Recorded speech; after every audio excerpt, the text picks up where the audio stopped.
हमारी परसुता बहनों की मौत कोटा के अंदर हुई और भजनलाल जी जयपुर में स्वागत करवा रहे। इन लोगों को सजाए मौत होनी चाहिए।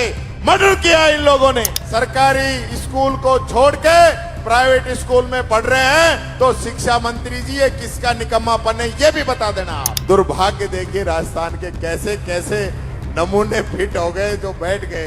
वो भजनलाल जी भाषण देते थे मगरमच्छ पकड़ूंगा मगरमच्छ पकड़ूंगा। तेरे तालाब में ये घर के सामने तालाब है उसी में से पकड़ना है, तेरे को कोई नदी में से नहीं पकड़ना। आज प्रदेश के हालात ये हैं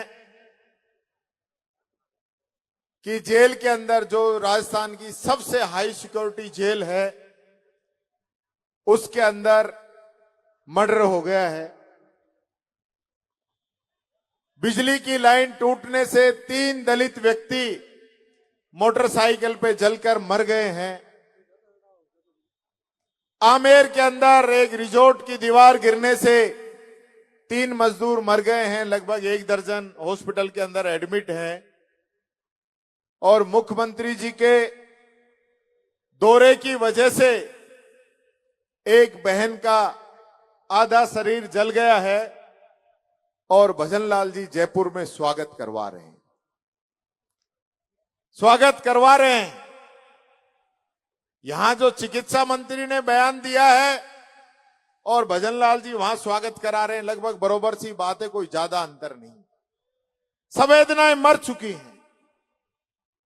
गरीब का दर्द क्या होता है इनको कुछ नहीं पता। राजस्थान का हेल्थ सिस्टम ऐसा था कि राइट टू हेल्थ का कानून पूरे हिंदुस्तान के अंदर सबसे पहले राजस्थान के अंदर बना था।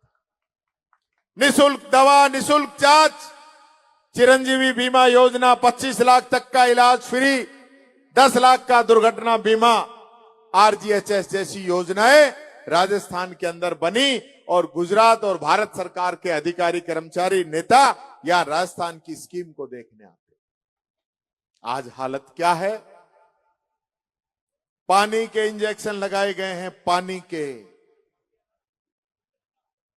ये पानी के इंजेक्शन लगाने से हमारी परसुता बहनों की मौत कोटा के अंदर हुई, बीकानेर के अंदर हुई, जोधपुर के अंदर हुई।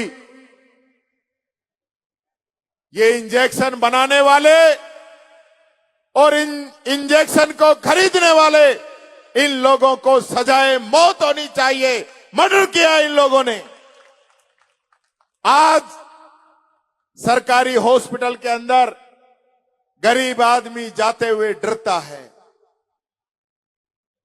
कहीं गलत ब्लड चढ़ा देते हैं, कहीं ऑक्सीजन नहीं है, कहीं 108 बिना तेल के बीच में खड़ी हो जाती है, कहीं जननी एक्सप्रेस का ड्राइवर नहीं मिलता और जैसे तैसे अगर आईसीयू में भी पहुंच गए तो आईसीयू के अंदर आग लग जाती है। जहां लोग जान बचाने क्यों जाते हैं वहां अर्थीयों पे वापिस आते हैं। ये चिकित्सा व्यवस्थाएं हैं। मजाक बना दिया।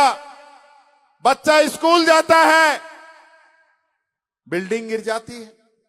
एक के बाद एक करके 9 बच्चों की मौत हो गई राजस्थान के अंदर। कोई जवाबदेही है? शिक्षा मंत्री की कोई जिम्मेदारी है? भाषण दिलवा लो। कल जो भाषण दे रहे थे वो एक कहावत है, कौन सी है? बहुत उपदेश कुशल बहु तेरे पर उपदेश। यानी कि मास्टर प्राइवेट स्कूल में बच्चों को पढ़ा रहे वो तो निकम्मापन है। शिक्षा मंत्री के पोते सरकारी स्कूल को छोड़ के प्राइवेट स्कूल में पढ़ रहे हैं तो शिक्षा मंत्री जी ये किसका निकम्मापन है ये भी बता देना आप। महानिकम्मापन है। हालत देखिए इन लोगों की, हालत देखिए इन लोगों की। अभी आपने देखा होगा बिजली मंत्री कह रहा है कि एससी साहब देखना मेरी कॉलोनी में बिजली कट रही है 10-10 बार। मैंने कहा गांव में जाके देखिए 100 बार बिजली कट रही है। यानी बिजली मंत्री की कॉलोनी में बिजली नहीं है। पानी वाला मंत्री कह रहा है कि मेरे गांव में पानी नहीं आ रहा, वो दिया कुमारी जी को शिकायत कर रहे हैं। और जेल मंत्री जो हमारे जेल से मारने की धमकी मिल रही है जेल मंत्री को, और मुख्यमंत्री गृह मंत्री का जो जिला है वो क्राइम में पूरे राजस्थान में नंबर 1 है।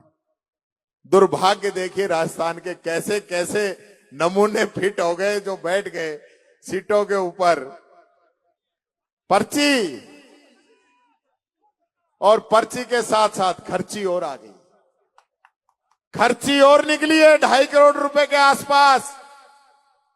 यहीं बीकानेर, सीकर, पूरा जो इलाका है, नागौर, अजमेर, इस पूरे इलाके के अंदर वो जो खर्ची पकड़ी गई है वो कहां से आई है और कहां जा रही थी ये भी तो बताओ।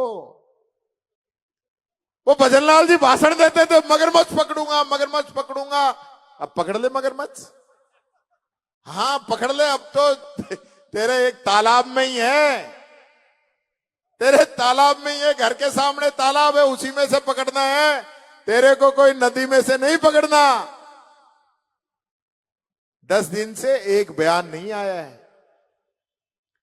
भ्रष्टाचार खत्म कर सरकार से यहां पे बॉर्डर एरिया के अंदर और हॉस्पिटल के अंदर जो अव्यवस्था ये सरकार कर रही है, अगर ये बात नहीं मानते हैं, वार्ता नहीं मानते हैं, सब लोगों से कहना चाहूंगा यही रुकिए जब तक वार्ता नहीं होती है, और उसके बाद वार्ता के बाद निर्णय लेंगे, तब उसकी आगे की कार्रवाई करेंगे। बहुत बहुत धन्यवाद। मैं बिस्ना राम जी को और मदन जी को, दोनों हमारे जिला अध्यक्षों को धन्यवाद देता हूं कि ऐतिहासिक मीटिंग आज यहां पे हुई है। हमारी जिला अध्यक्ष सीकर का नाम लेना भूल गया था, उसके लिए माफी चाहूंगा। सुनीता गठाला जी भी हमारे बीच में है। बहुत बहुत धन्यवाद। राम राम साहब।